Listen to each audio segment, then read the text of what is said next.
Gold, trusted gold buyers. మీరు తాకట్టు పెట్టిన బంగారాన్ని విడిపించి ఈ రోజు ఉన్న మార్కెట్ ధరకు కొనబడను.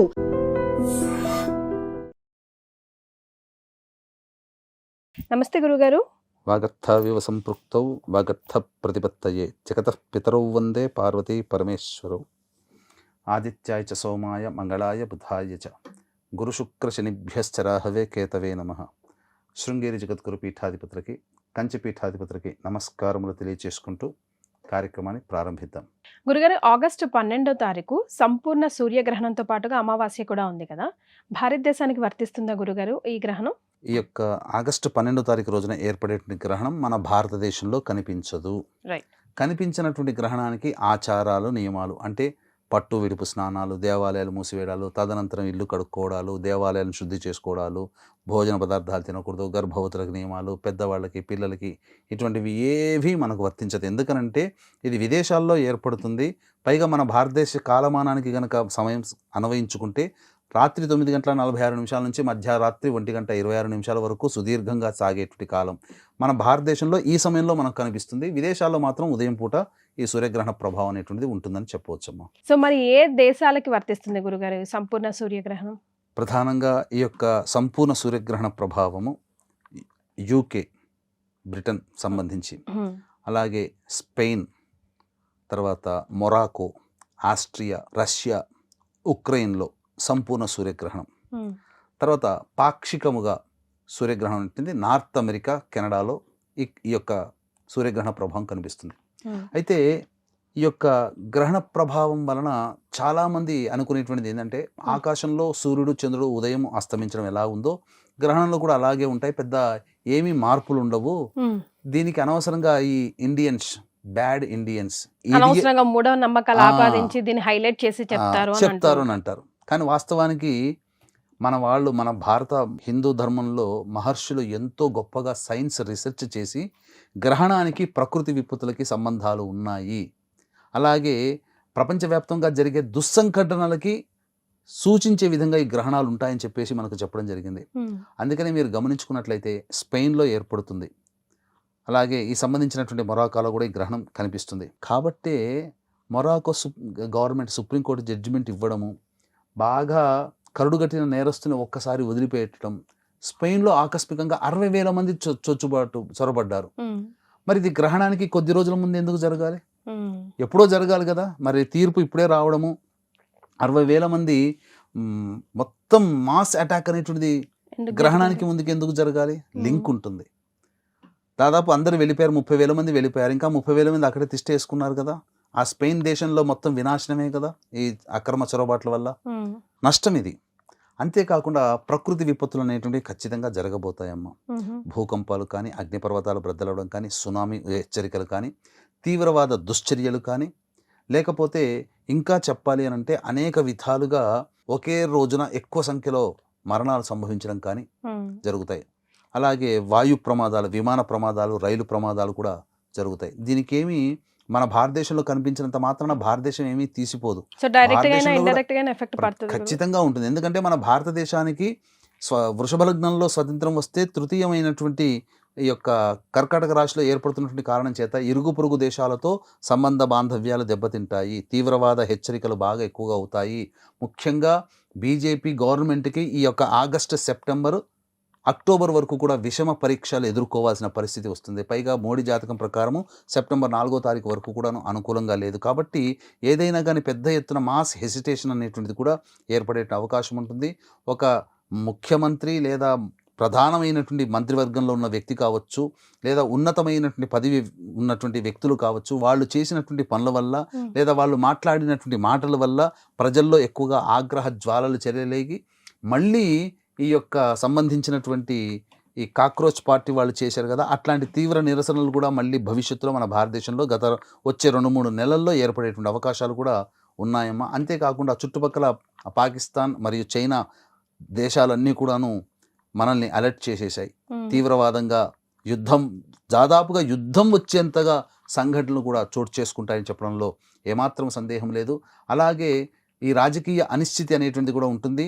బాగా చెప్పాలి అంటే ఈ యొక్క మోడీ ప్రభుత్వానికి 3 నెలలు మాత్రం నల్లేరు మీద నడకని మాత్రం చెప్పలేమమ్మా. చాలా గట్టిగా చాలా ఎంతో ఓర్పుతో, చాకచక్యముతో, తెలివితేటలతో ఈ 3 నెలలు కేంద్రంలో సమయాన్ని నెట్టుకు రావాల్సినటువంటి పరిస్థితి ఆ యొక్క బీజేపీ పెద్దల్లో ఏర్పడుతుంది.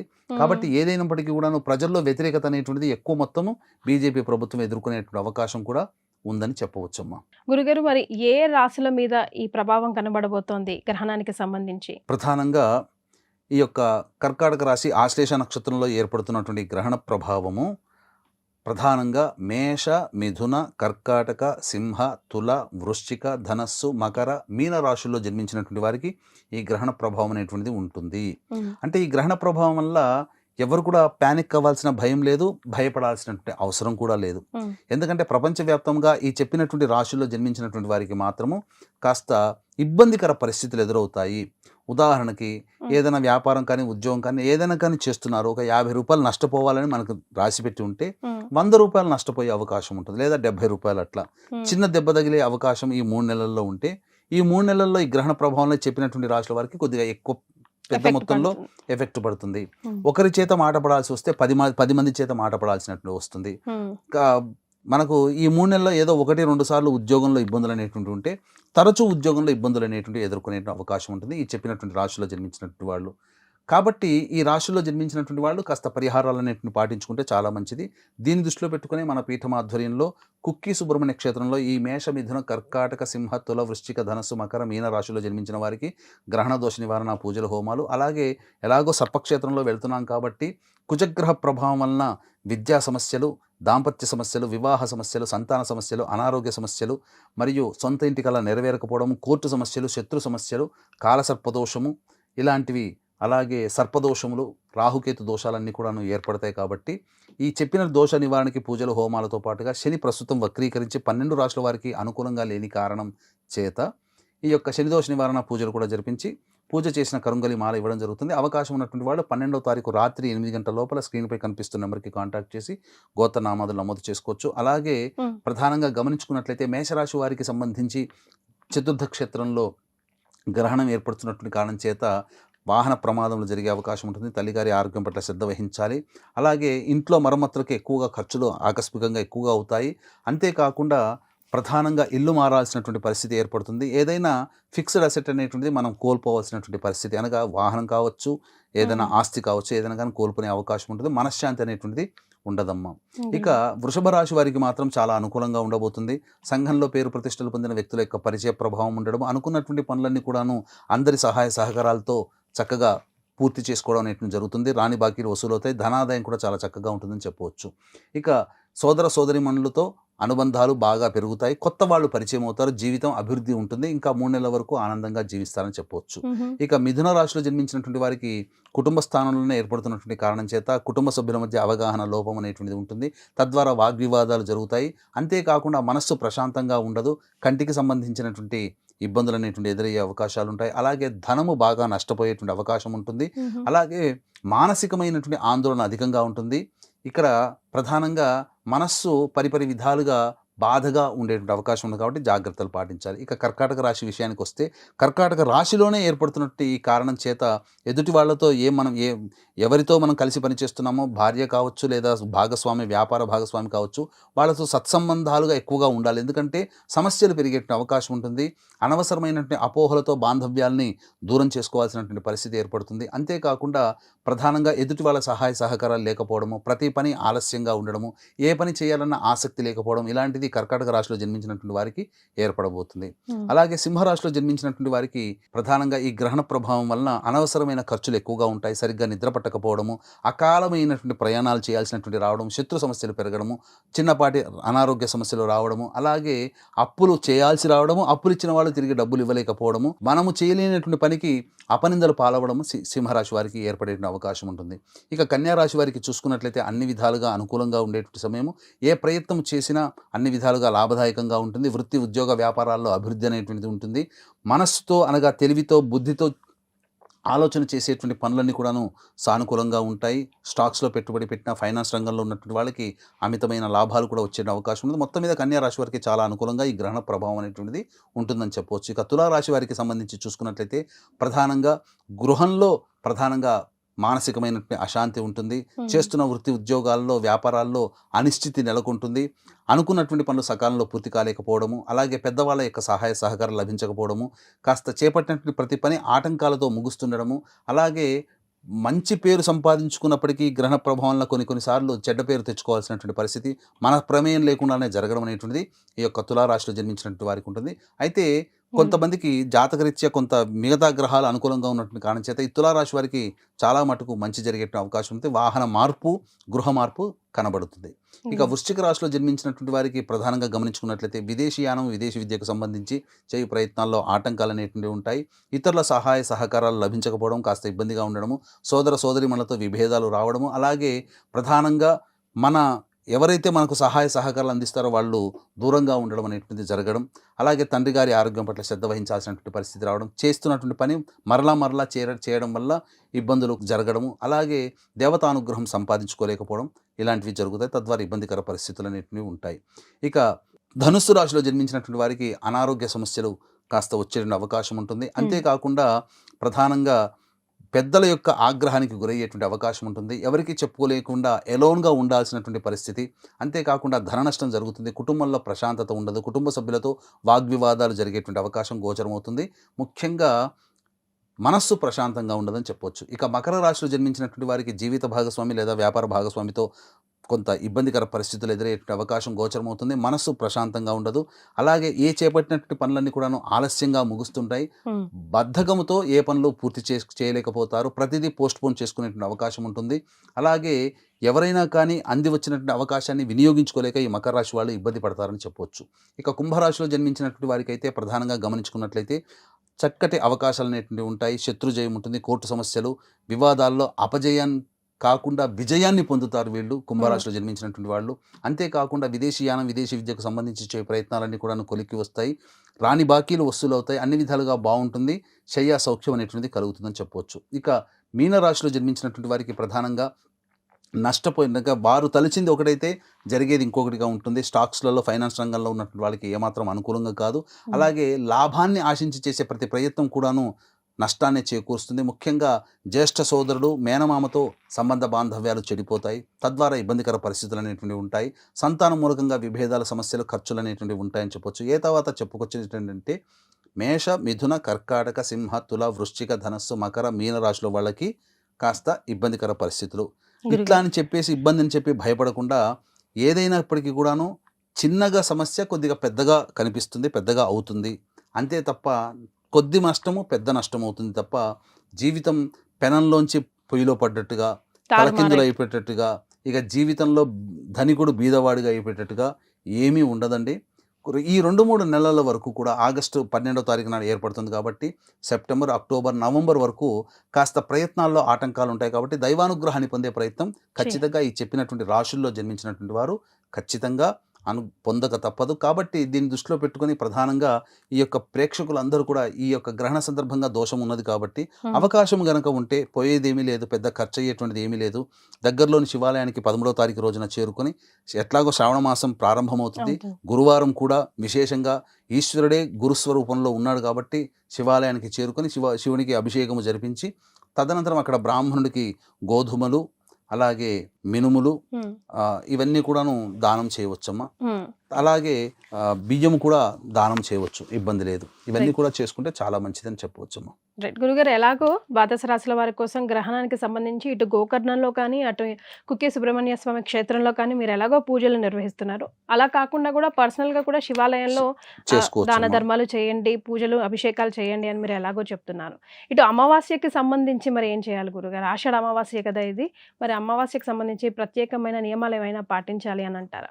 అమావాస్యకి నియమాలు అంటే ప్రధానంగా శ్రావణ మాసం ఎట్లాగో తెల్లారి ప్రారంభమవుతుంది కాబట్టి ఆ సంబంధించినటువంటి ఈ యొక్క వస్తువులు, దీపారాధన కుదురు కానివ్వండి, వస్తువులు, ఈ ఇతడి వస్తువులని కూడా శుభ్రపరచుకోవచ్చు. చిత్రపటాలు చక్కగా శుభ్రం చేసుకోవచ్చు. అలాగే ఈ అమావాస్య రోజున పుష్యమి నక్షత్రం ఉదయం 8 గంటల 2 నిమిషాల వరకు మాత్రమే ఉంటుంది కాబట్టి తండ్రి లేనటువంటి వాళ్ళు పితృదేవత అనుగ్రహ ప్రాప్తి కోసమై ఉదయం 8 గంటల లోపల బ్రాహ్మణుని పిలిపించి తర్పణాలు వదిలి బ్రాహ్మణుడికి స్వయంపగదానం, వస్త్రదానం చేసి మధ్యాహ్న సమయంలో అనాథాశ్రమంలో కానీ వృద్ధాశ్రమంలో కానీ ఈ యొక్క సంబంధించినటువంటి భోజనాది కార్యక్రమాలు, అన్నదాన కార్యక్రమాలు చేస్తే చాలా మంచిదని చెప్పవచ్చు. గురుగారు ఇప్పుడు అమెరికాలో, కెనడాలో మన తెలుగు వాళ్ళు చాలా ఎక్కువగా ఉంటారు కాబట్టి ప్రత్యేకంగా ఏ స్టేట్స్లో వస్తుంది అటువైపు మనం ఏమైనా చెప్పగలిగితే వాళ్ళు ప్రిపేర్డ్గా ఉంటారు కదా. ప్రధానంగా మన తెలుగు వాళ్ళందరూ కూడా నార్త్ అమెరికాలో ఎక్కువగా ఉన్నారమ్మా. కెనడాలో కూడా చాలా ఎక్కువగా ఉన్నారు. చాలా మందికి కన్ఫ్యూజన్ అంటే ఏ ఏ ప్రాంతాల్లో ఈ సంబంధించినటువంటి గ్రహణం ఉంటుందో తెలియక చాలా ఇబ్బంది పడుతున్నారు. ఇప్పుడు నేను కొన్ని నగరాలు, సిటీస్లో ఏ సిటీస్లో కనబడుతుంది, పాక్షిక గ్రహణమేనమ్మా, సంపూర్ణంగా కనబడదు, అయినా గ్రహణ ప్రభావం ఉంటుంది. పాక్షిక సూర్యగ్రహణం కూడా గ్రహణం కిందే లెక్క. నియమాలు ఖచ్చితంగా పట్టు విడుపు స్నానాలు అవన్నీ చేయాల్సిందే. కాబట్టి ఇప్పుడు చెప్పబోయేటువంటి సిటీస్లో ఉన్నటువంటి వాళ్ళు, వీక్షించేటువంటి ప్రేక్షకుల్లో యుఎస్లో ఉన్నటువంటి వాళ్ళు ఎవరైతే ఉంటారో వాళ్ళు పట్టు విడుపు సమయాలు ఆ యొక్క సమయంలో మీరు చక్కగా ఆచరించండి. తదనంతరం ఇప్పుడు సిటీస్ చదువుతాను, చక్కగా జాగ్రత్తగా వినండి. అలాగే వీక్షించేటువంటి ప్రేక్షకులకు కూడా గమనించాల్సినటువంటిది, ఈ యొక్క గ్రహణ సందర్భంగా మేష, మిథున, కర్కాటక, సింహ, తుల, వృశ్చిక, ధనస్సు, మకర, మీన రాశిలో జన్మించిన వారికి ఈ యొక్క గ్రహణ దోష నివారణార్థమై కుక్కి సుబ్రహ్మణ్య క్షేత్రంలో 12వ తారీఖు రాత్రి 8 గంటలకి ఈ గ్రహణ దోష నివారణ పూజల హోమాలతో పాటు ఆశ్లేష బలి, కాలసర్పదోష నివారణ, సర్పశాంతి, అలాగే కుజదోష నివారణ, రాహుకేతు దోష నివారణ, వివాహ సమస్యలు, దాంపత్య సమస్యలు, అనారోగ్య సమస్యలు, సొంత ఇంటి కళ నెరవేరడం కోసం, శత్రు సమస్యలు, ఇలాంటి అనేక రకాలైనటువంటి సంతాన సమస్యల నివారణకి పూజా హోమాది కార్యక్రమాలు, శనిదోష నివారణ పూజల హోమాలు జరిపించి పూజ చేసిన మాల ఇవ్వడం జరుగుతుంది. అవకాశం ఉన్నటువంటి వాళ్ళు స్క్రీన్పై కనిపిస్తున్న నెంబర్కి 12వ తారీఖు రాత్రి 8 గంటల లోపల నమోదు చేసుకోవచ్చు. అలాగే ఈ ఆశ్లేష బలి, సర్పశాంతి, కాలసర్పదోష నివారణకి అంత దూరం నుంచి, వేరే ప్రాంతం నుంచి ఇక్కడ దాకా రాలేరు కాబట్టి బ్రాహ్మణుణ్ణి కర్తగా పెట్టి ఈ కార్యక్రమాలు మీ తరపున చేయించడం జరుగుతుంది. అవకాశం ఉన్నటువంటి వాళ్ళు ఈ కార్యక్రమాన్ని కూడా మీరు స్వయంగా చేసుకోవచ్చు. ఈ కార్యక్రమం జరిగిందంతా కూడాను మీకు వీడియోల రూపంలో పంపించడం జరుగుతుంది.